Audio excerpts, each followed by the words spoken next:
There's a new restaurant that opened up the street from us. And if you stepped inside that restaurant, it felt very premium, felt very high end.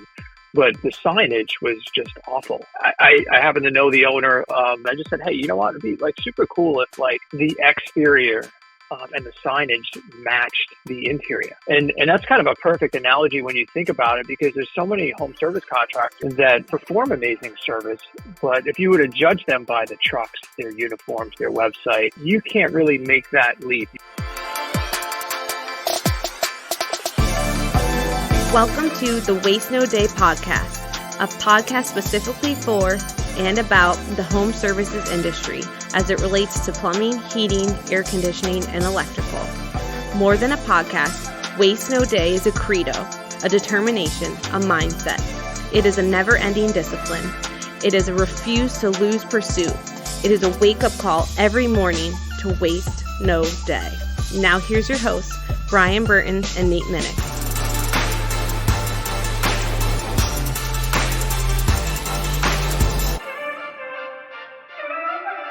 Hey, welcome to another episode of the Waste No Day podcast. Your hosts, Nate and Brian, are hanging out with you again. And this time, we're looking forward to bringing Dan Antonelli on to talk about branding. Yeah, that's right. We're going to be talking about branding. And that is a conversation that is applicable to you, whether you are running your own business or whether you are a man in the van yourself doing your branding in the home. So we're looking to have a great conversation with him and talk about all the variations of branding and how important that is into the marketplace. But first, Brian and I are going to talk about that subject ourselves, and we're going to turn to Brian for our quote. People do not buy goods and services. They buy relations, stories, and magic. Seth Godin. Magic. All right. I like it. What type of magic are we selling? Beans? Certainly in the story, we're selling magic, right? Like, we have a technician here who got up in a morning meeting and said that I think I've told this story before. Actually, we might have had that tech tell this story before. He came here from another HVAC company that was not big on the indoor air quality products at all, like your really high-level filters, electronic filters, and UV lights and all this kind of stuff. But he came here and, you know, we promote those products, and to help him get on board, we installed some in his home. And, you know, he's the type of guy who's, if he doesn't think it works, he's not talking about it, which is what we promote here and why we encourage people to get these systems in their homes. So I think he had 3 kids at the time, and he said about once a month they missed church because one of the kids was sick, inevitably. They got a few of the products, and I don't remember what products we were carrying at the time, but a few of those products in. I don't know what it was, like half a year later, he stood up in a morning meeting and said that as a result of, he was like crushing it with the IAQ sales. Like it had just become his thing. And without really the selling personality, you know, that really outgoing, bubbly personality. He's just monotone, low key. He was crushing everybody, and I do mean nationally. I mean, maybe it was the year that he went out to the convention with us in Las Vegas and accepted #1 IAQ in all of 1 hour, which is, I don't know, like 500 territories or something like that. And he was in a morning meeting here, and we asked him how he was doing it, and he said, well, wasn't a big believer in the products at first, and then they had me put them in my house. And my wife and I just noticed like a half a year later that we didn't miss church anymore. Like the kids were never sick. Even allergy issues that we had cleared up. And he said he realized it had to do with the IAQ stuff he put in, so he started talking to some of his customers about it. And he would put one in occasionally, and he would call that customer back and ask for feedback, and the feedback was insanely positive. And the more feedback he got, the stronger his presentation and confidence became. And he just started moving more of it. Now, imagine the difference between him, Dave, going to your home and telling you that story, that magical story about his family not missing church anymore, because someone's always sick, versus me going to your home and talking about how many microns the filter filters down to, and, you know, what UV rays do to bacteria or what have you, and, like, you know, how dirty your ducts are and how we can make them clean. I'm selling a product and a service. Dave is selling magic. He's selling a story, a relation, right? Which one are you buying? Yeah, I think the story is the critical piece of that, Brian. I mean, storytelling has always been an emotional and persuasive method of communication. I mean, just look at Disney, right? I mean, grown men watch Pixar cartoons and it moves you. Or am I just the only one? Okay. I'm just the only one, right? Okay. So, but storytelling, whether it's, you know, in a book or on a screen or in conversation, is a powerful way of branding. It's marketing. That's what you're doing. You're telling a story to convince, persuade, inform somebody of your passion for a specific element, product, service, or whatever you want to put behind it. But a story is often a great way of getting somebody on board with what you're saying. Right. And that's what Dan Antonelli does so well with KickCharge, is even when creating your brand, they're starting with a story, right? They have to know about where your brand came from, where you as the owner personally came from, what your mission is, what the goal is. They study your market to know how it can stand out in your market. And I wanted to have them on for that reason. Obviously, we have a lot of small business owner contractors that listen and probably contact us more than any other group at this point. But even from a technician standpoint, you're using some kind of brand and story to set yourself apart. How does that work? Well, if you go into the home and you tell the story of how, you know, like, use me for an example, how the trades, I always say it, and I'm not going to say it on this episode, but you're welcome to comb through the episodes and you'll hear my story. But how I say the trades saved my life, the plumbing trade saved my life, the HVAC, electrical, plumbing trades now have caused me to live a life where my kids have way more options than I ever had, like, for their futures, and way more things available to them. And the relationships that I've made as a result of being in the trades are just phenomenal and profound. And, you know, we're going to have a guest on in a couple weeks who I was introduced to by Ken Goodrich, and even being able to know, you know, I mean, everybody knows who Ken is in the trades, right? Dude's got a jet, bro. On part 2 of our series with him, I'm going to ask him about it. We're going to dig into what it's like to own a jet. But, you know, I don't think, with my trajectory growing up in Detroit, no dad, hanging around gangs and drugs, and I don't think on my trajectory, minus plumbing, I was going to know anyone who owned a jet. You know what I mean? Right.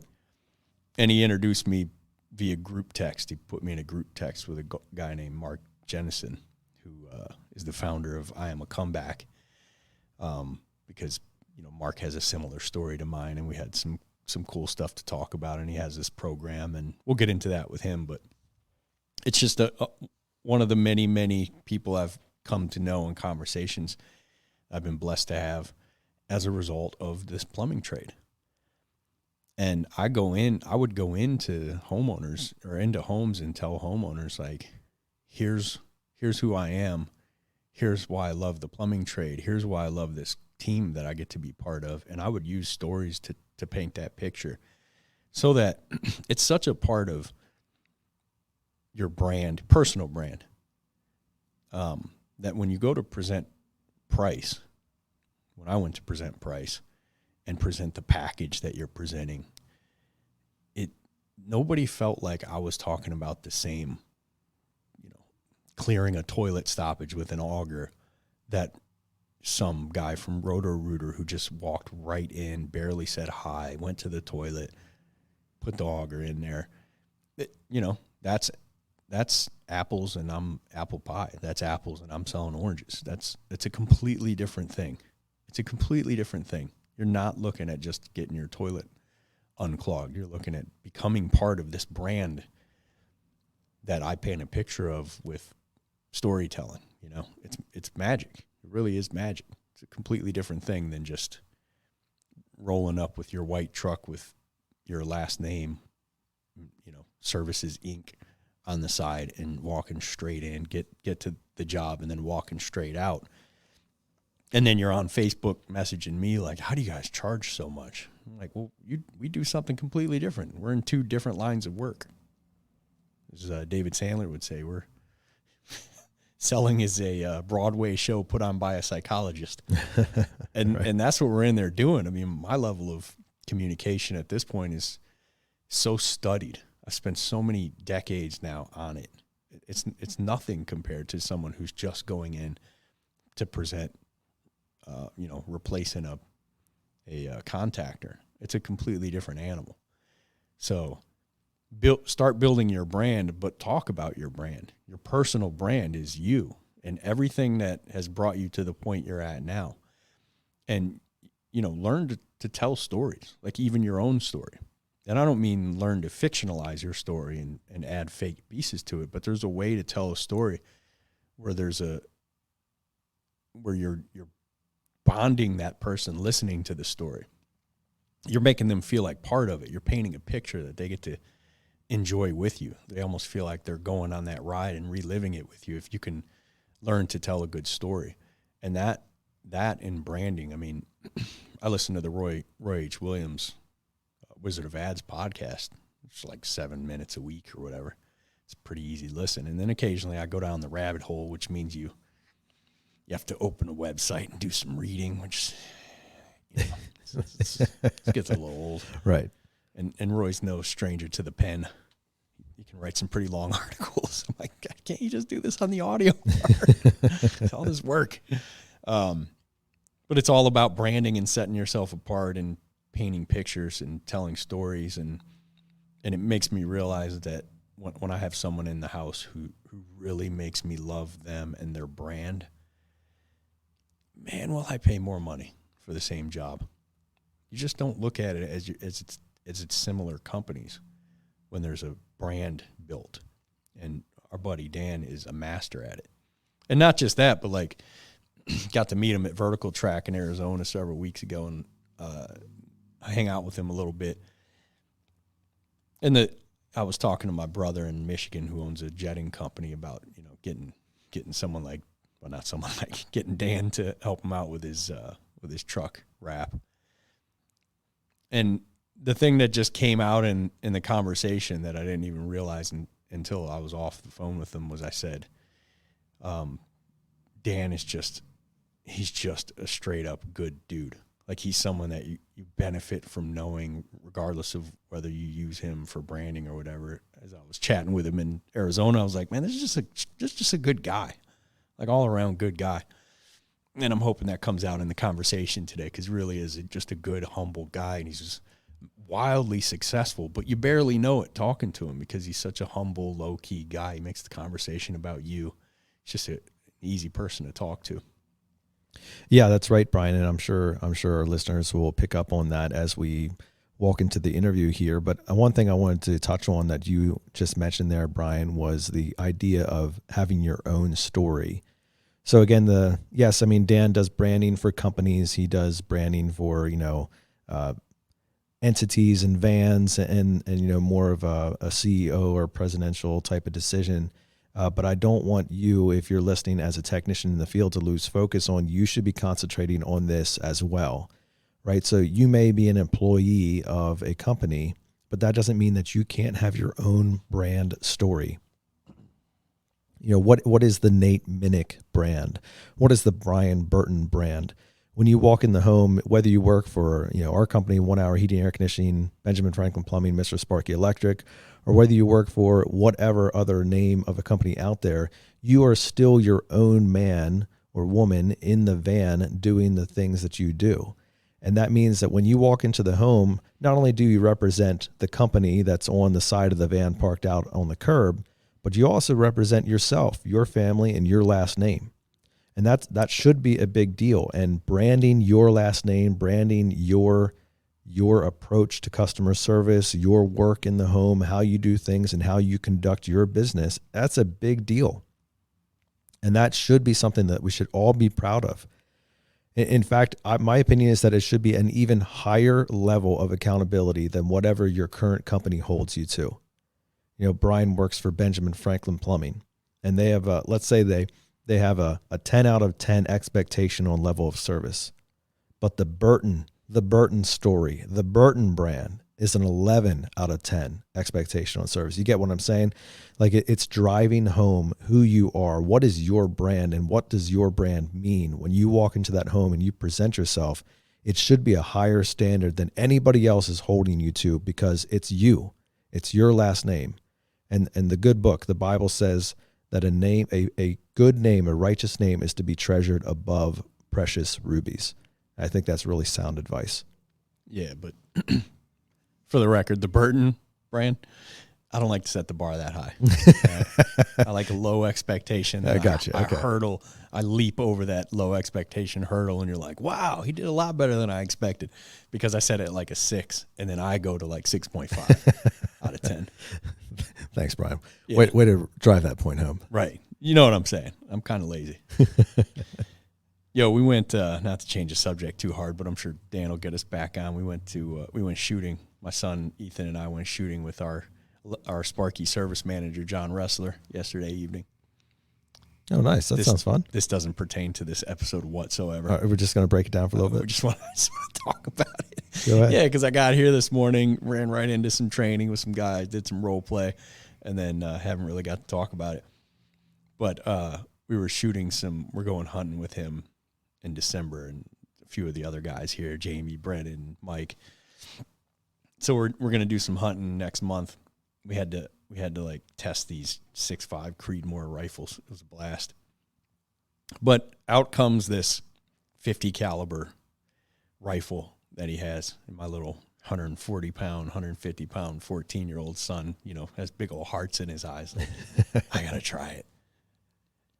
And it has this, I didn't know what this thing was, but it has this, what looks like a large, like 1x3 inch ABS adapter on the end of the barrel. Plumbers will kind of know what I mean.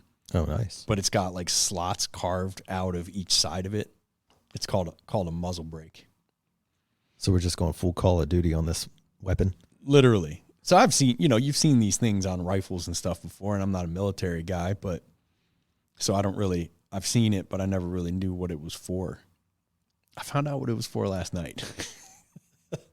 Apparently, like the pressure, percussion, or the gases coming out of this thing are so intense. Have you seen a 50 caliber bullet? Yeah. Like how big this thing is? Yeah. It's massive, and it's pretty big around too. Well, my son fired the first shot. Whoa. I mean, there was like a box of so the way that it's called a muzzle brake. The way that this muzzle brake, this adapter is slotted is like it has 3 slots on each side. It's fitted right onto the end of the barrel. It has 3 slots on each side. This thing's mounted on like a tripod and sitting on a little cushion thing, so you're on the picnic table shooting it, so you're not like holding it up, and it's like a 30-pound rifle.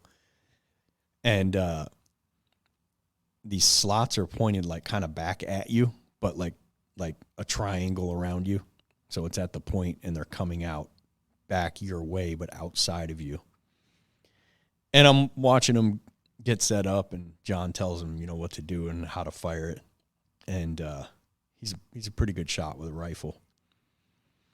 And he fires this thing, and there's like a half full case of 6.5 Creedmoor rounds, which are not small rounds either. Half full box of 20 or whatever, so maybe there's 10 in the box, sitting about 3 feet away on the other side of the picnic table. And when this thing goes off, boom, I mean, it was just like, oh. He actually rolled his truck windows down because it was right behind us, like, just in case. I don't want to blow my windows. I was like, what? Wait, hold on, bro. I got little earplugs, Wait a minute.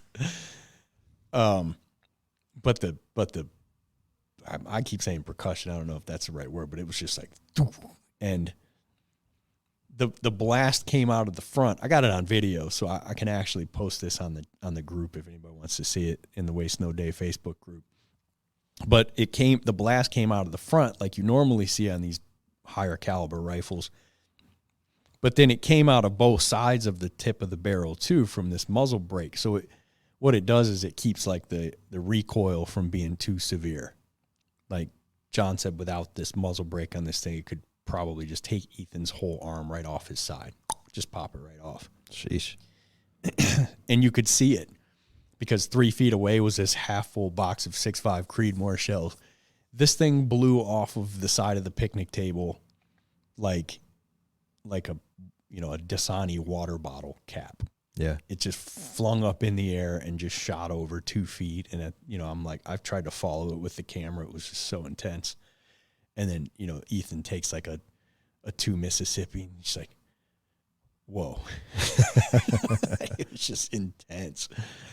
Yeah, so that was pretty fun. I would strongly recommend if you know someone who can, hey, if you work here, John Ressler. So form a line and ask him to take you. I'll tell you now, shell, not cheap for this thing.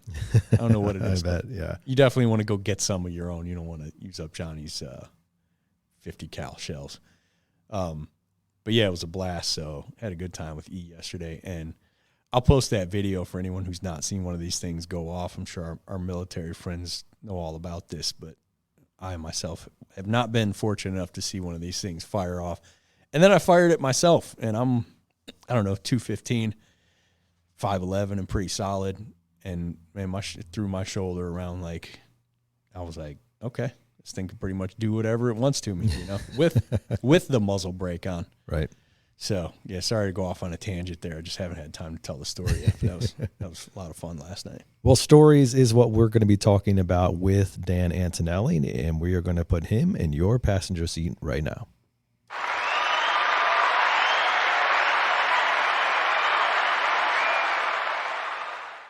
Our guest today is Dan Antonelli. He is the president and creative director of KickCharge Creative. From a one-person basement shop to an award-winning agency, Dan has navigated the small business landscape and lived to tell the tale. He has now helped over thousands of brands become better recognized with his creative work. Ever since he began hand lettering trucks at age 14, Dan has been chasing his passion for brand building and logo design. His expertise on small business marketing has been referenced by Entrepreneur Inc. magazine, Fox Business News, SiriusXM, Signcraft magazine, Intuit's small business blog, and HVACR magazine. Dan is frequently recruited to speak at workshops and industry trade shows as a brand master and champion of small business success.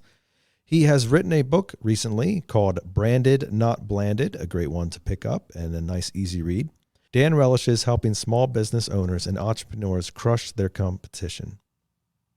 As president of KickCharge, he oversees all aspects of brand design and development, and as creative director, he combines his design passion with a seasoned brand building expertise. With that, welcome to the show, Dan. What's up, guys? How you doing? We are doing great, man. It's another week. Speak for yourself, Nate. You're doing great. Okay, I'm doing great. I'm awesome. I'm awesome, Dan. It's good to chat with you again. It was cool to hang out with you at Vertical Track. How many episodes are we going to do straight where it's like kind of a result of Vertical Track, Right, yeah. But I'm actually texting Tommy right now, but we put on we had a great time at Vertical Track, and Tommy put on a heck of a show convention, conference? I guess you'd say, a conference. Yeah. Great speakers. Vertical Track. It was awesome. I mean, it was a great event. Tommy did an awesome job. Yeah, everybody did an awesome job. The speakers were cool. It was it was a good time, man. And it was the first thing like that I had ever taken my wife along. So we had just an especially good time. And I thought Keith Mercurio was a different type of speaker. He's been around the industry for a long time, but I'd never heard him speak before. So that was it was just something different. It was hardly even trade related. It was just good stuff. And I don't want to give the man's talk away, but it was good stuff. Yeah, 100%. Really good event. Had a great time there. Well, Dan, we're excited to have you on the show today, and we want to be talking about growing our brand, whether that's as a company or as a personal technician, because we do have a lot of listeners on both sides of that line. But we always love to learn a little bit about our guests and exactly what it is that you do and how you got started doing it. So if you could give us the nickel tour of Dan Antonelli's life. Yeah, 100%. Yeah, so I started basically in the industry working on truck lettering when I was like 15 years old. I think was the first home service truck I actually hand lettered. So I was really into lettering. I did everything by hand, so really old school sign painting. And I worked under a great sign artist who really, really taught me how to make the most of the medium. So a lot of the techniques that we deploy in brands today that we know are destined, obviously, for a vehicle and for a truck wrap and things like that, are really, elements that I learned when I was really, really young and blessed to work under such a talented sign artist. So that experience certainly, I loved working with small businesses, even back then. I wound up going to college to get a degree in advertising. And then I worked as a graphic designer for about 5 years before I started the company. And like many people, I started from the house working in my basement and eventually started having employees come to my basement, which was probably a little weird. And then I got an office in 2007, and right now we're in a 5,000 square foot building that I had built about 5 years ago, and we have, I think at this point, we have 22 people.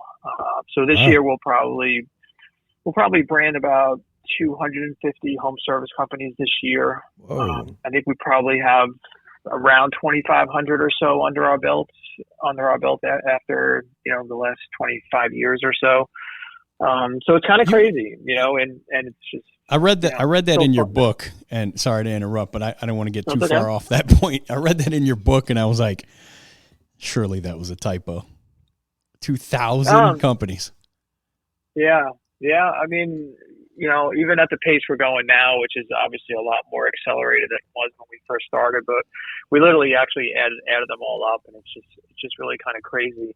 But I think what's really neat about that too is you think about the legacy that we've left in the industry and the lives that we've had the opportunity and the blessing to have changed by the work that we've done for those companies. And to me, that's really the most gratifying aspect of what we do. And, the awards are cool and the recognition is cool. And I certainly appreciate all those things. But, when I hear from an owner after we've done the work for them and just see them at a trade show like Tommy's and just hear about how our work has changed their lives and, how they've been able to grow since we've done the work that we've done for them. And I can't think of a better career than to be able to touch the lives of so many owners and be a part of their legacy as well and their success.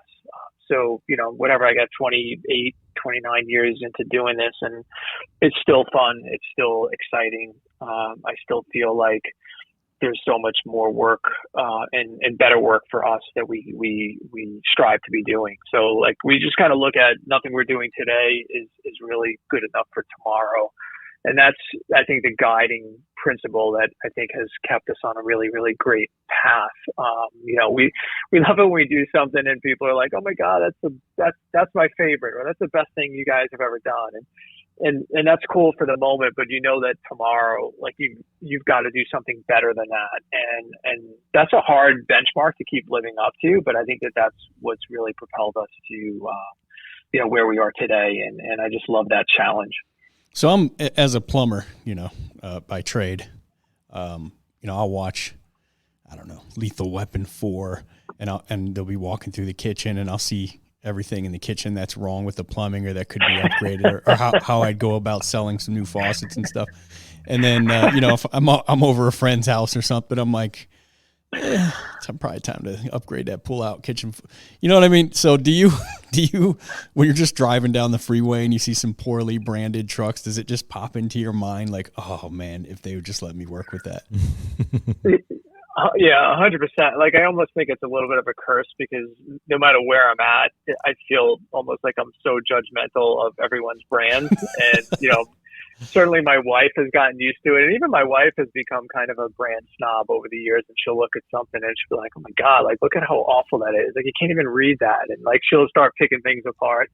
And you see some things that guys post online, on some of the various message boards, and, they're super proud of it. And, some of that is, I'm just like sad because I know it could be so much better. And then I just recognize the fact that the people just don't know, like, and that's why I wrote the book that I just finished, because there just wasn't anything out there that you could lay out sort of the blueprint on how you actually build a home service brand. Like, what goes into it? What are the things that you need to know when you're looking to build a brand for a home service company, whether it's naming, whether it's, how logos are constructed, how they need to live on a vehicle, how they need to speak to consumers, like all those things. So I'm really proud of the book because I think it answers all those questions, and I think that, and not everyone can use us, not everyone can afford us. And I totally respect and understand that, but I just like, well, even if that's the case, like, just read this book so that,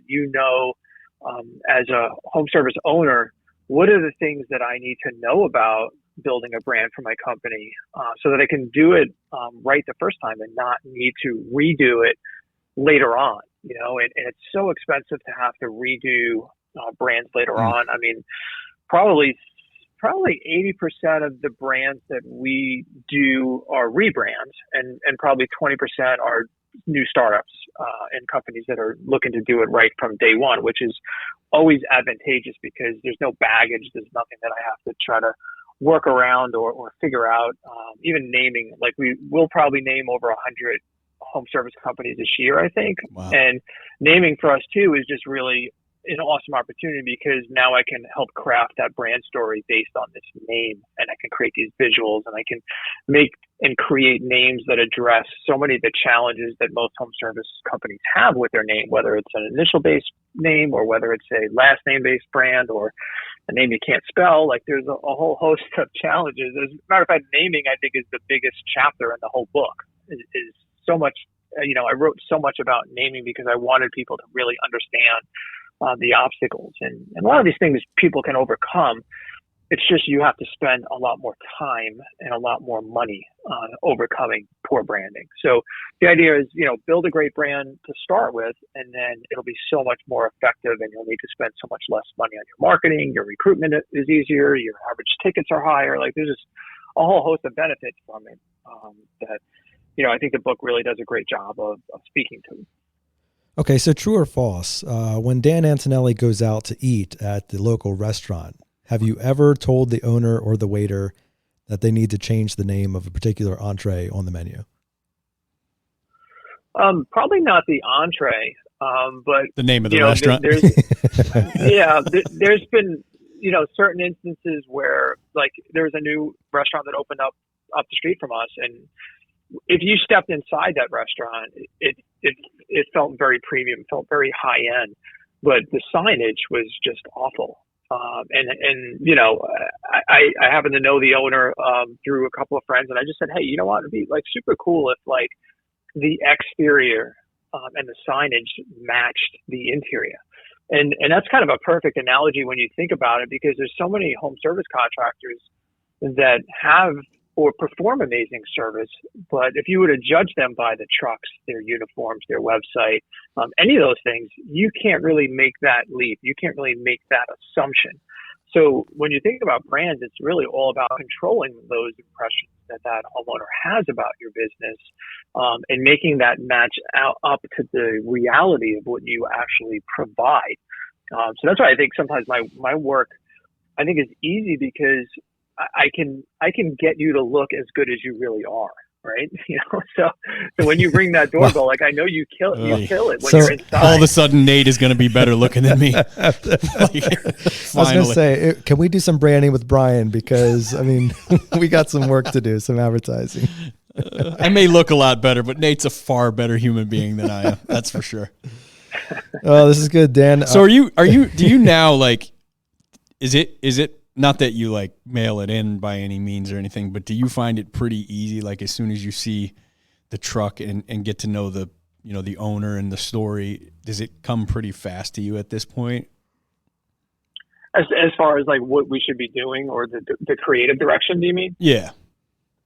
Well, I wouldn't say it comes fast, because part of what we want to do before we outline any particular strategy for any company is really identify what the market looks like in their particular area. So I want to know who their top 5 to 10 competitors are. I want to know what those brands look like.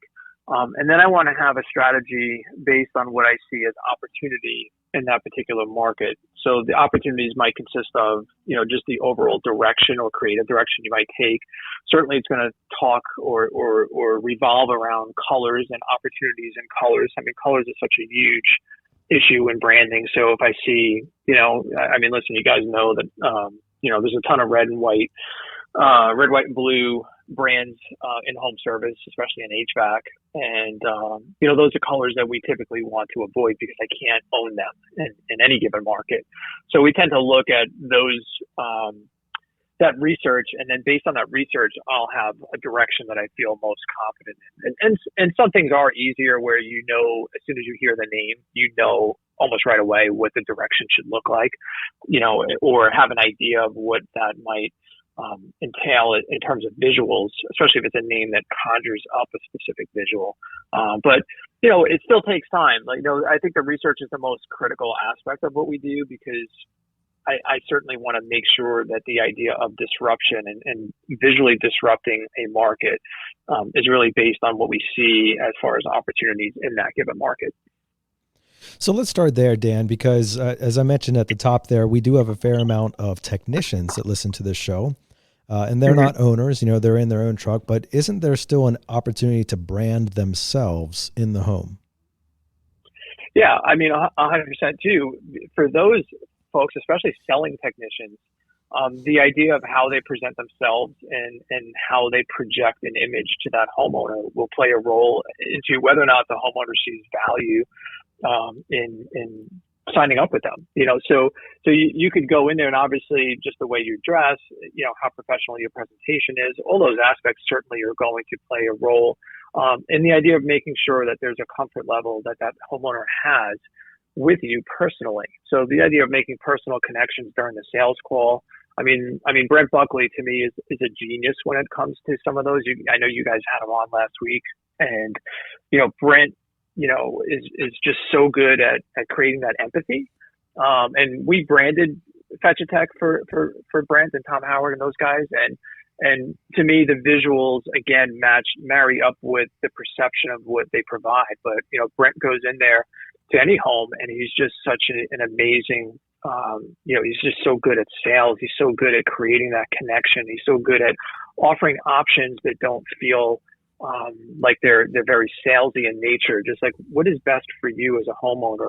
And also, I think that the real thing that I think Brent does well is he's offering options that are based on the needs of the homeowner and not sort of manufacturing things that a homeowner doesn't need, and sort of high pressure sales techniques and things like that. Like, that's not how he rolls. And I think so much of how he connects with that homeowner is based on trust.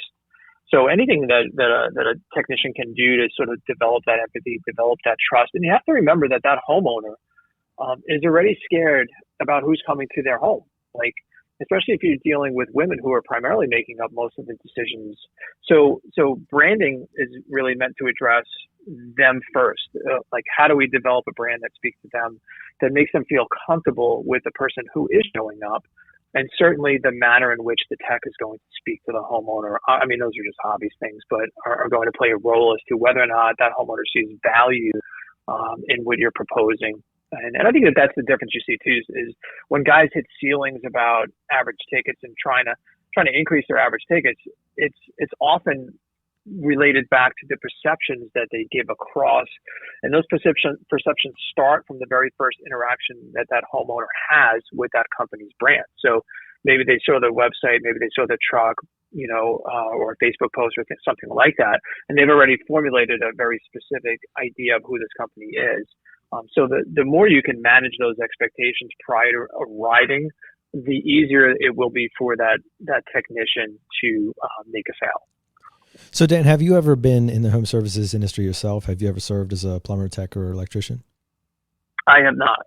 Okay, so if you could just imagine yourself, like career change starting today, you're selling off your project and your business, and you're starting over. You're going to be an HVAC tech.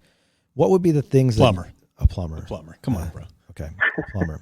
What would be the things that Dan focused on himself? Not so much the business or the logo, but yourself. What would you point out as the focal points that you're going to pay attention to with your own personal image, your own personal way you step into a home, all of those things? What would be the things that you would focus on? I mean, the obvious thing is how I'm dressed, how I'm groomed. Making sure I have booties when I walk in the house and the red carpet at the front door. I know Tommy Mello has this saying about never ring the doorbell, because doorbell is for strangers, but knocking is for friends. So I would deploy that technique. And I think, to me personally, like if I was going to go into it, I would invest in some of the amazing coaches that, are out there, whether it's TJ Hartnett or Joe Corsara or J-Dub, like some of these guys. And I think the experiences that they bring to the table as far as how you present options, that would be something certainly I would personally invest in myself. Yes, sir. So that I really understood how to do that once you get in the door. It is funny how like people will invest so much in the mechanical end and so little in that communication piece. It is like expected that if a company is going, or if a tech is going to have communication training, it's almost expected that the company is going to pay for that. Well, if you go to trade school, you don't go find a company to talk into paying for the trade school for you. You just go, pay for it or get a you got it, Brian. Come on, help me out, buddy. Scholarship? There we go. Scholarship. Let's start that over. It's expected that the company will pay for it, almost expected, but if you were going to trade school, you wouldn't go find a company to pay for it for you and then go to trade school and then come out and go work for the company. You'd either pay for it or you'd, apply for a scholarship or what have you. But with this communication piece, when it blows me away. Even here, where we have some very high producers, very high ticket averages in the industry in all three brands, that we have so few people who pay their own money to invest in themselves in the communication piece. It's like, if we don't train them, they don't get it. And it's like, it blows me away. That part blows me away. You burned 2 years of your life in trade school and spent who knows whatever it is. Even if you got a scholarship, it's 2 years you're not working. So it's 2 years you have zero income, which is way more expensive than whatever you paid for it, right?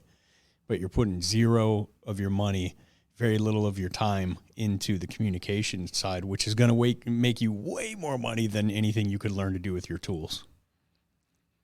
Ask Brent Buckley. Yep. Yeah. I mean, Brent, and I always joke about Brent because I feel like, Brent could sell, $1 million a month with a white van with a magnetic sign on the side. He would disagree if you listen to his episode. Every piece leading up helps. It's just, he's just incredible at what he does. But certainly, I'm proud to have him represent the Fetch Tech brand, and I think it's just an amazing, brand story that he's able to capitalize. But again, just the idea of forming those impressions before he even gets there, and then he rings the doorbell, and he just kills it every time. Like the dude is just he's crazy. I mean, it's just amazing what he's able to do. Yeah, it's here it is, last day of October, and he just texted me. He's at $11,511,449 in sales for the year. Yeah. I mean, it's an incredible story with what they've done in 12 months there. Crazy stuff. Okay, Dan. So I went there, by the way, when I was in Vegas, and just went into their offices and just saw the wall wraps that we designed. It was just really cool to see, again, just some of those aspects of culture being integrated with the branding into their space. So, it's just nice when you get to see firsthand what the brand living and breathing in an environment as well. So I got to see that when I was at Victor's event last week, or 2 weeks ago, I guess now. Okay, Dan. So we've covered some of the areas of attention to draw ourselves to if we are a technician in the home in a truck right now. What if we're somebody who's considering launching out of a truck and maybe we want to start our own thing? What would be some key components that we should start thinking about right now, and that we should really be particular in what we desire to start our own new brand? So the most fundamental thing to make sure you get right is the naming. And that's often, something that just not a lot of thought is given to. And even there's legal issues with naming that people need to be aware of as well, as far as picking names that you can actually legally use. And some people will use the benchmark of going on their state registry and typing in a name on the state registry. It comes back clear that you can use it, and they think that they're golden with that. But federal trademark supersedes state. So you have to be very careful when it comes to naming, because you have to make sure you pick a name that isn't actually registered as a federal trademark to someone else. That could be, again, a very expensive lesson later on if you get a cease and desist from the trademark holder. So naming, big part of it. That would be the first thing that I would invest in. Certainly in my book, like I said, covers a lot about naming. There's some stuff online that you can, certainly check out and learn more about that process. A lot of guys by default think it's easier to say, well, I'll just use my last name because I know that that'll be available, or I'll use initials, like my initials, like ADP, heating and air or something like that. And those are typically mistakes. I don't know how to say that in a nice way, but you typically don't want to name it after yourself, and you don't want to use initials, which is really the worst home service. It will never be remembered by a homeowner. It'll take years and years of marketing and advertising to get people to know what your last name brand is. So that would be the first thing I would say. Just make sure you have a name that delivers a visual that I can connect with, and start from there. And I think that would be the first thing. And then of course, then it's get the branding done correctly, and then invest in the truck wrap. We just see so many leads coming off well-branded trucks that I think it's often overlooked in the mix. Everyone's like, and I get it. You've got to invest in digital, and you've got to make sure you're online. And I'm not discounting those things that you need to be doing.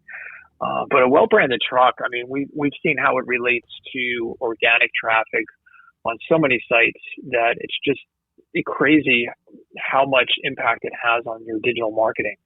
And organic traffic, your branded search terms. All those things are directly related to your visibility within the community, and leveraging that particular canvas. And if you compare, okay, truck wrap's $5,000 and it's kind of expensive, and I'm like, well, look at what it would cost you to buy a billboard in your community and keep it up for a year. Compared to, $5,000 once for a truck wrap, and how long that's going to last. So the biggest problem is most truck wraps are trash. They're not done well, and they're never going to work properly. So just make sure that if you're going to invest in one, you get one that is done correctly, that is really brand centric in nature, that it's legible, that can tell what you can do, that I can remember the name. That it uses colors that are unique. All those aspects, I think, are things that as a startup, if you invest in those, you'll have the best chance of success. That's so interesting, Dan, because I drive around and see it all the time.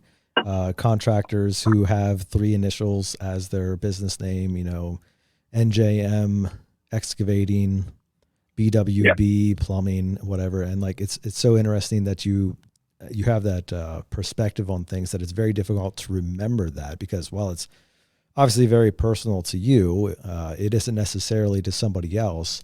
And then in addition to that, it's often on a white truck magnet or something like that, just thrown on the side of things. What is it that you feel that contractors who are doing that are missing out on the most? Well, they're missing out on the opportunity to deliver a brand promise.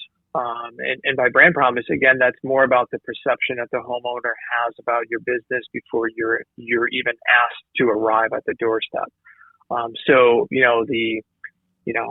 I have a guy that cuts my grass, and I tell this story often. Like, the guy's been cutting my grass for probably going on 15 years at this point, and it's like ADK landscaping or something like that. But if it was like, something, turfs up landscaping, like, I would remember that, but why would I ever remember 3 random initials that I can't connect a visual to and that I can't assign a promise from? So think about that in terms of naming, and think about names that if you literally just said the name to someone, they would immediately think something about maybe what you do, and they might have a positive impression. Air Experts Heating and Air already sounds to me like a company that delivers a great service. Compare that with, Antonelli Heating and Air, and I don't know if Antonelli Heating and Air is good or bad. It's going to take a lot of advertising for people within my community to assign a value to that last name. And it's going to take a lot of marketing, and it's going to be expensive. So I would rather lead in with something that already signifies that promise, because it's just going to make it that much easier. I'll need to spend less money on marketing to get people to know what that signifies. And I can also build brands and images that as soon as someone sees this image, they will associate it with my brand name. And I think that that's the hardest part of initial-based brands, like TJS Heating and Air. Well, what visual goes with TJS? Like, what am I supposed to put with that? How am I supposed to get anytime someone sees that visual to associate it with a brand name, and compare that to Amanda Triolo at Grasshopper Heating and Air? Well, we've got a grasshopper as their primary brand element, as their mascot. As soon as I see the grasshopper, well, of course, all I'm thinking about is grasshopper, right? So you see how that kind of works, and it kind of connects the dots, because her name is the visual. And you can't do that with a last name brand. You can't do that with initial based brands. And those are, again, just some of the challenges that people have. And I think it's become a lot more talked about, certainly over the last, year or two. I feel like, a lot more has been said about it. And people are certainly more cognizant of the fact that they have a challenge with their name if they use initials. So Dan, another question I have for you regarding naming is things within the business, right? So how important is it to have names for products or services that mean something, as opposed to just calling it the typical maintenance or the typical, water heater? Is there merit to having clever names or creative names within the business? Yeah, 100%. I mean, if you can, and that's why I hate some of the content that's being written on these websites, because so much of the content is totally generic. But if I have a maintenance program and it's based on an element or an aspect of my brand name and my branding in general, or my brand story, that already signifies to the homeowner that it's different than kind of the same old like gold, silver, and bronze plans. Well, everybody's got a gold, silver, and bronze plan. But if the name was really something that was very much aligned and very specific to your own unique brand story, it sounds different. It sounds better. And I always use this example as far as websites are concerned, and content for websites. It's like, literally, if you go on your website and you strip out your name and you put your competitor's name in there instead, and you read your website and it reads fine, then what actually is different about your particular company? Why would Mrs. Jones choose you over someone else? If there's really no element or aspect of your content that is branded to you specifically, then how are you actually different than anyone else? And that's why, some of the content that I see written for web, it's just so boring. It's just so plain. There's literally no compelling story that's being told about that particular experience that I might get as that homeowner. So yes, 100%. If you can brand the names of your packages, I think that or your, maintenance agreement plan, things like that, it certainly, I think, is a differentiator. All right. Well, moving on from naming, what else should we be considering? Do we need to spend time on a slogan, or what's kind of the next step that we would do if we were starting fresh? So, taglines and slogans, we probably do that for 50% of the companies we brand, maybe a little bit more. But we typically hold off on doing taglines until after we've done creative. So we may have a tagline that is really based on a visual aspect and an aspect of the brand itself. And you could look at, even like, Amanda's tagline, which is forward is a way of life. And that's based on the notion that grasshoppers actually can only move forward. And so that became really a really important part of their culture, is the idea is that we as a company will only be moving forward. So there's certainly a lot of value in having a tagline that relates back to your visual. Like, for example, we did a company called Zen Air, and then we wrote the tagline, The Art of Comfort. And things like that, I think, really make a difference to connecting the visuals with the story. We got another brand that we've done just in Virginia called Colonial, and then we wrote the tagline, Service That's Revolutionary. And the visual is kind of this. You get that, Brian? It's a soldier.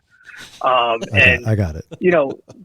Just connecting those aspects, I think, definitely helps tell that story even further. So yeah, I mean, a tagline would be great, and the tagline obviously should relate back to the visual, and it should relate back to the name of the company. Dan, have you met Brian personally? Yes. If you had to design Brian Burton's tagline for him as a plumber in the home, what would be Brian Burton's tagline? Oof, that's a tough one. The fact that the new Top Gun movie comes out on DVD tomorrow just popped into your head. Huh? I was thinking like some weird combination of Iceman and Maverick. Yes, that's probably what I was thinking. Nate's goose after the crash. Savage. I don't know. His ego's writing checks his body can't cash, or no? Yeah, I can see it. Plenty of brawn, so your plumbing won't go wrong. Now you're defining my short high school career. We'll come back to that, Dan. You can think about it for a while. Okay. So with another thing that we possibly want to look at is colors, right? Because you mentioned already red, white, and blue are something that are quite frequent in the trade, specifically HVAC. Blue, cold, red, hot, those types of things. If we can't own the colors, do we end up going into the weird section of, wow, that's a really weird color? Ugh. That type of thing? Or how do you bring it back around so it's actually a logo that you want? Well, certainly weird colors. We try to look at it more as the idea of disruptive colors. So colors that you typically have not seen placed together. And even, not to keep harping on the branding that we did for Brent, but the color scheme for Fetch Attack is a very, very unique set of colors.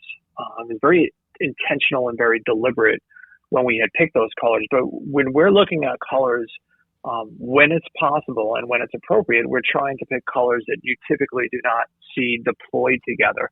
Obviously, we're paying attention to color harmony, and we're paying attention to making sure that the palette is pleasing, especially to women when we think about it from that perspective. But certainly the idea of avoiding colors that are very, very common, because if I can't look at your brand colors and think about you only, if I think about a bunch of other things, and that's why red, white, and blue is so hard, because I can't look at red, white, and blue and as soon as I see it, only think about your company. No, I'm going to be thinking about the American flag. I'm going to be thinking about elements of Americana. I'm going to be thinking about those aspects before I'm actually thinking about your colors only and your company only.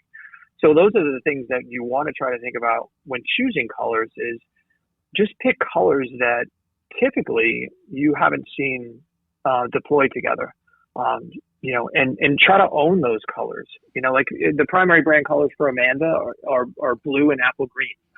Those are her primary brand colors. Fairly unique. There's a lot of red, white, and blue in her space, and that's why we said we're not going to be red, white, and blue, because I can't build a brand that won't be confused or mistaken for another company. So when you're picking colors, absolutely, just try to think about palettes that feel fresh, that are different than what you expect them to be. And that's the whole point of disruption, is just trying to, when everyone else is going in one direction, you want to go in the opposite direction. Yeah, I was going to tag on to there a little bit more about disruptive. So disruptive brand, I mean, if you could kind of explain that, maybe you can, maybe you already did there with basically going the opposite direction of everybody else. But, that makes some people nervous because there's comfort in going the same direction. There's tradition. There's certainly tenure in going the same direction as everybody else. And certainly some people have attempted to go the other direction and have failed miserably. Think of the original Coke Zero, right? New Coke, I guess it was back in the 80s or 90s. There's a company trying to go in the opposite direction, and man, did it fail miserably. So what is the risk? What is the reward of being disruptive, and how do you measure the difference between the two to come to a place of success? Well, you could just simply look at what the company was doing prior to us rebranding as being, very safe, what I call safe branding, whether it's the sun and snowflake logo or the red and blue arrows for HVAC. And that's very safe because everyone does it. Like, you want to go on Google and just type in heating and air logos and see how many red and blue arrows you see, and sun and snowflake logos come up there. So when we come in and we say, well, no, like, that's not going to be memorable because it's so overused, it's so expected. I want to build brands that feel almost like they're not even a heating and air conditioning company, which sounds very counterintuitive. But certainly if you compare the numbers in terms of revenue growth for these companies with their, again, safe brands versus the ones that are more disruptive, I mean, the numbers are crazy as far as revenue increases through rebranding. So I get it. I understand that, going into a space that feels scary because no one else brands like that. But I mean, we've got so much data and so much research behind these strategies, to know that it really works. And if anyone's read the book, The Purple Cow, where they talk about, seeing all these, cows on the countryside, and then what if you suddenly saw a purple one? Well, of course that would stand out and you would look twice at it. And that's kind of the same theory. And what you said earlier about the idea of everyone having these white vans, right? So we call that in the book, I talk about it, it's white van syndrome, right? It's the idea that we're going to just do vinyl lettering on our van and somehow hope that that's going to be unique in our space, when the reality is that there's dozens and dozens of other white vans in our market. And why would anyone look at our white van and give that a second look? So when everyone's going, again, in that one direction, the idea is thinking about branding in a completely different manner.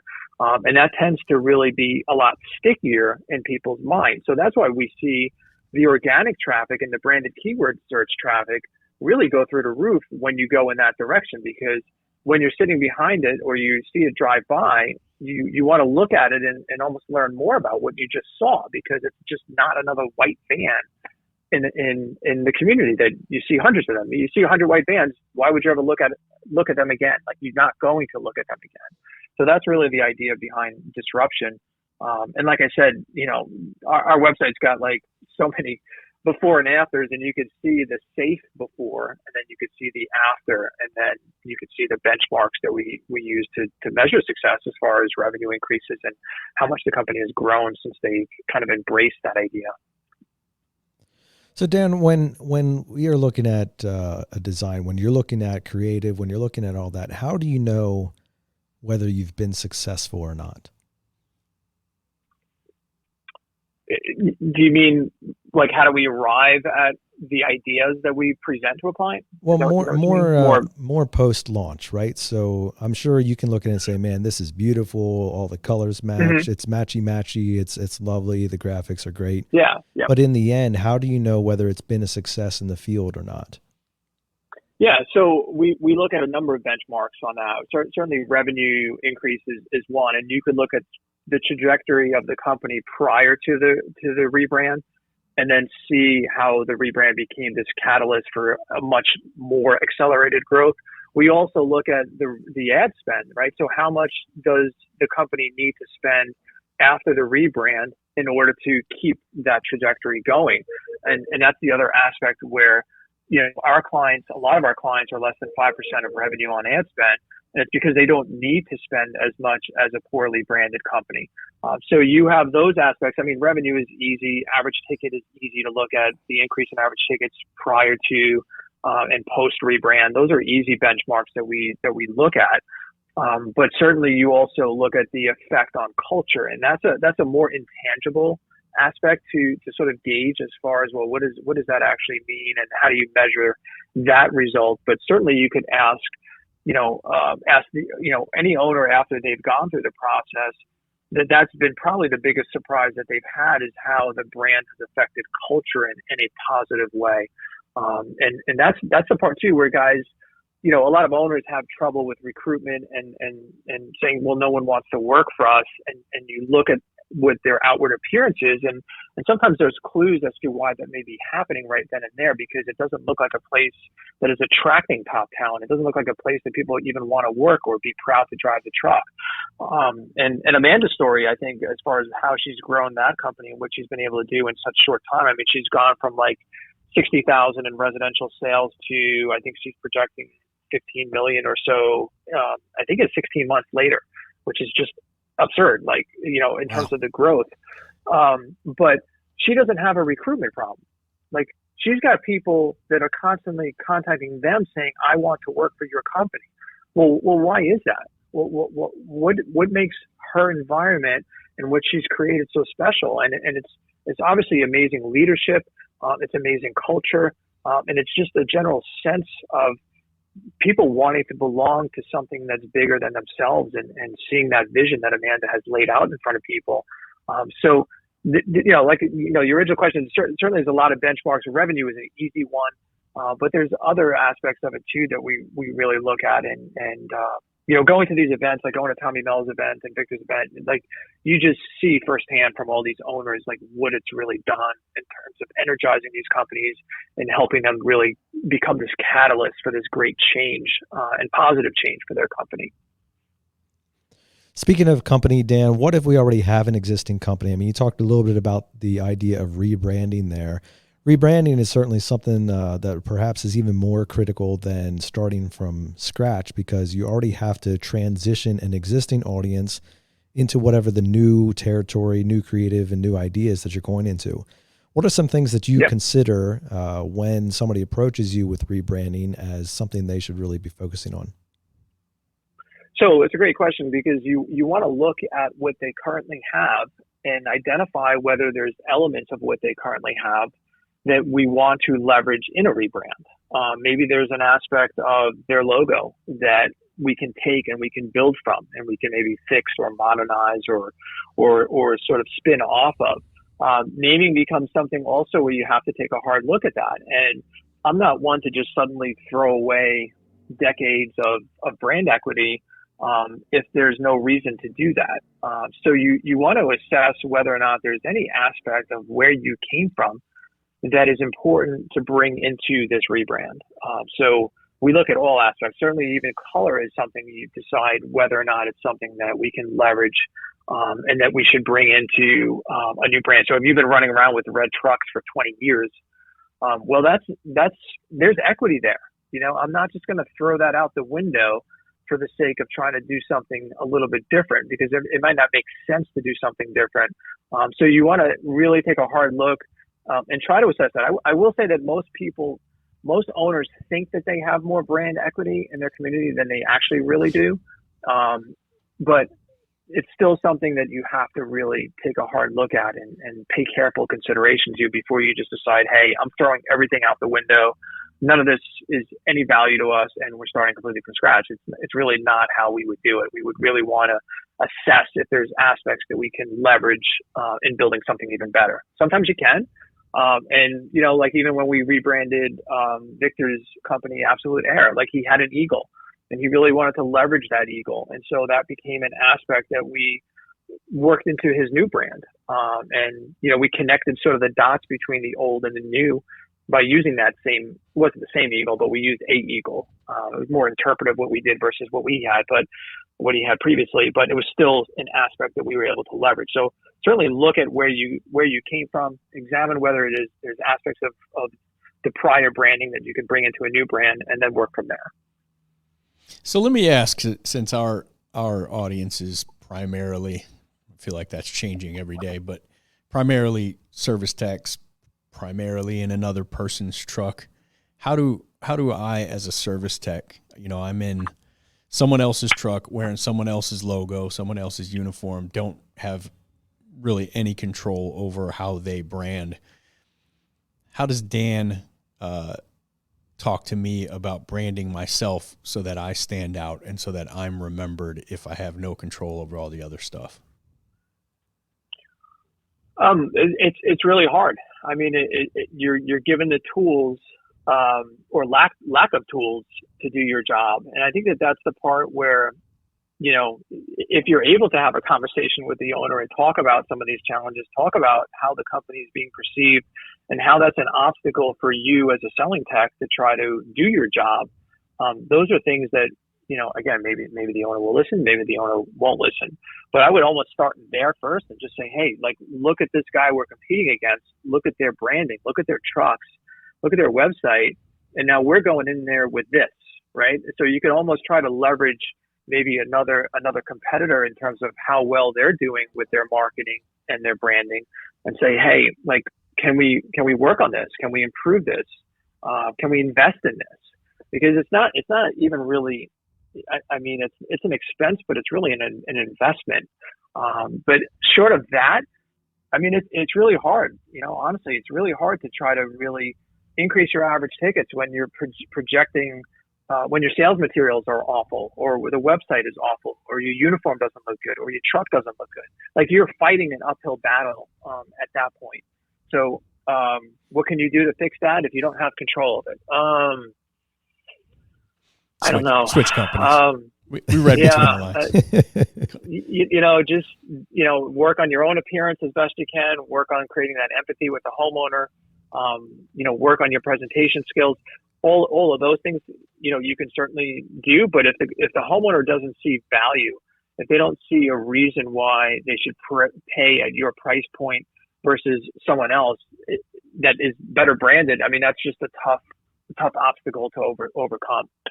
Okay. Yeah. And it's, we talk a lot about the things you can do to stand out and differentiate yourself a bit. But at the end of the day, if you're in a white van with someone's initials on the side and then it ends with electrical, it's definitely an uphill battle to really stand out.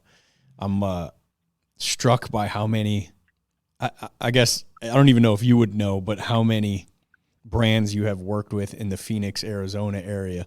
But I felt like as my wife and I were, riding Ubers to Scottsdale Mall and back and forth here and there, I'm like, it seemed like everywhere I was looking at your handiwork. Have you? we've done a lot in that market. We did Tommy Mello's. We for A1 Garage. We did Gettle. We just finished another company called Zest that's in the Phoenix market. So yeah, we have done a fair amount in Phoenix for sure. Dan, how does that work? Just out of curiosity, when you're designing for competitors in the same market, how do you not run out of ideas, so to speak? If Brian and I were in competing markets and you did the best HVAC, plumbing, electrical business that you could possibly think of for Brian, and then I came to you and said, I want better. Yeah. How does that work? In the podcasting market, when I start, as Chris Heagle said, the Waste Everyday podcast.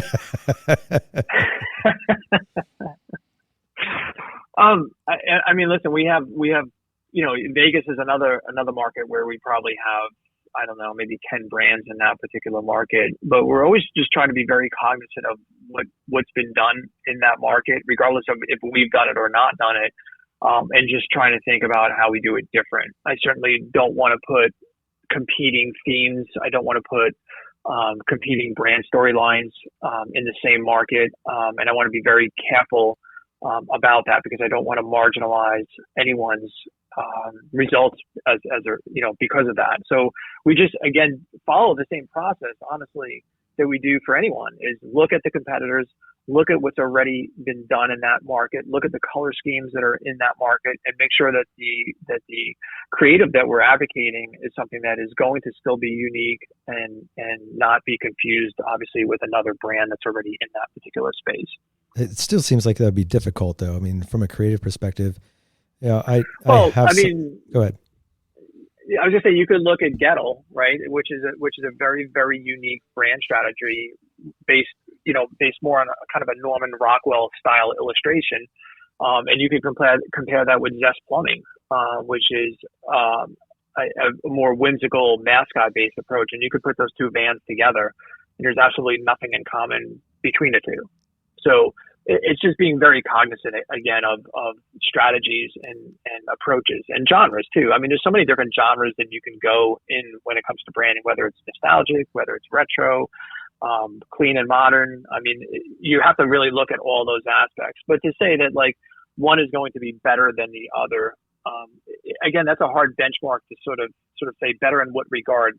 How are we judging which one is better than the other?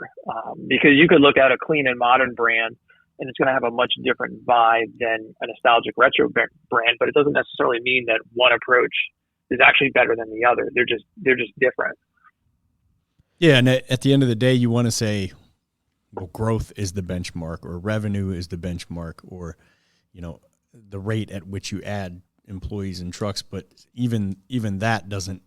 You can't just correlate one thing to the truck wrap or something like that. So it's like an impossible measurement. You really need to hit all of them very well to end up with a Gettle on your hands. And as this episode airs, Ken Goodrich was on last week, so we obviously dove into that a little bit. But having a brand like Gettle is, Dan designs the truck wraps, and Roy H. Williams designs the commercials, and you're pretty much going from every direction as good as you possibly could. Yeah, and that's probably one of our most successful brands. Tommy's at A1 is another one. I think Tommy was at 30 million when we rebranded him, and I don't know if they're 150 now or something crazy like that. I think that's only 3 or 4 years later. So tremendous growth there, and obviously Ken's story is just an amazing story. I think he was 8 or 9 million when we rebranded him, 8 or 9, or maybe it's 10 years at this point. But to your point too, like leadership and operations, like no brand is ever going to fix that. So, you could have the best brand in the world and you're going to tank really quickly when you ring that doorbell and you can't live up to that promise, or the operations aren't working, or the CSRs aren't doing what they're supposed to be. I mean, there's a whole host of things that you have to make sure you have dialed in, because I can make anyone look amazing, but you guys got to execute, so that part's on you. So got to make sure that part is working. Challenge accepted for Brian Burton Plumbing. I'm not sure that you can make anybody look amazing. Oh, that sounds stressful. We'll see about that. Well, Dan, as we bring things in for a landing here, you are an author and you have written a book here called Branded, Not Blanded. Tell us a little bit about the book, the emphasis behind it, and if we missed any really critical points you wanted to share with our audience today. I finished the book about 2 months ago. I think I wrote it. I wrote it to basically put something out there that talks about all the things you need to know about how to brand a home service business. And there really, I don't think there is a resource out there that really touches on all the aspects. So I said, let me sort of put this information out there. I was seeing so many posts on some of the different, social media pages for owners, and just so much misunderstanding about the subject. So I said, you know what, let me write another book. I've written a few before this one, but this one I wanted to be 100% focused on the needs of a home service company. So I think there's just a ton of really, really good information and insights as to how it works, what you need to do, what you need to be thinking about, and how to go about it. So, if you are a startup, I think it's a great book, but even if you have an existing company, and you're looking for ways to try to figure out how to gain more traction, how to lower your marketing spend, some of those things, you'll find a ton of great insights into that, from the book. And it was just a lot. It was a lot of fun to write, and I just like being able to use that as a resource for people and just say, hey, you know what, check out this book. It'll give you a lot of great information about how to go about building a brand, whether you use us or use someone else. Just know more about the subject and you'll be much better off in the long run. Excellent. Dan, if people are interested in learning more about you or about your company, or perhaps they are looking to get some rebranding or new branding done for themselves, where's the best way to find you? You can just shoot me an email at dan@kickcharge.com or just go to our website. It's kickcharge.com, KICK charge.com. Excellent. Well, we appreciated having you on today, Dan. It's good to talk to somebody who is thinking outside of the box and being a disruptor in the industry or whatever industry you are in. And the last question I want to ask for you here is more centered around like what is the most important thing that we as people in the home services industry should be focusing on in terms of our brand message? I would say the most important thing is to remember who your audience is, and your audience is a woman. Design your brands to appeal to women, and you'll be so far further down the path than so many other home service companies, which design brands for what the owners personally like, instead of remembering who it is that they're actually targeting. So I always kind of joke about thinking about your brands in terms of if it was a fabric softener, what would your brand look like for your home service company? Because that's actually more likely to attract a woman than it is if you were designing a brand that was more like you were designing for Gillette razors instead. So just try to remember that the women are primarily making 70 to 80% of the decision making for home service, and make sure that your brand is speaking to them and appeals to their sensibilities. Great words of advice there. Dan Antonelli, we'd have appreciated having you on today. Thanks so much for sharing your wisdom with our audience. Hey, thanks for having me on, guys. If our audience wants to get an autographed book, how could they go about that? Is there a place they could maybe send the book? And yeah, so if they actually want to buy the book from me personally, you could just go to kickcharge.com/books, and then you could order it from me, and then it would be autographed. If you order it from Amazon, it's actually printed a little bit differently than the copies that we have here. And it's actually a little bit more expensive to order through Amazon. But if you do order from me, certainly I'm happy to autograph. Plus, there's no autograph from Amazon, right? No autograph from Amazon. Yeah, please. Then you got to fold up a 20 inside the front cover and mail it to him anyway. You might as well just get it from Dan to begin with. You know, it'll be worth hundreds as soon as I die also. So you got that going for you. Hey, thanks a lot, Dan. We've appreciated having you on. All right. Take care, guys. Thanks, buddy. We'll talk soon. All right. Hey, that's a wrap for this podcast. We hope that you got some takeaways from today's message with Dan.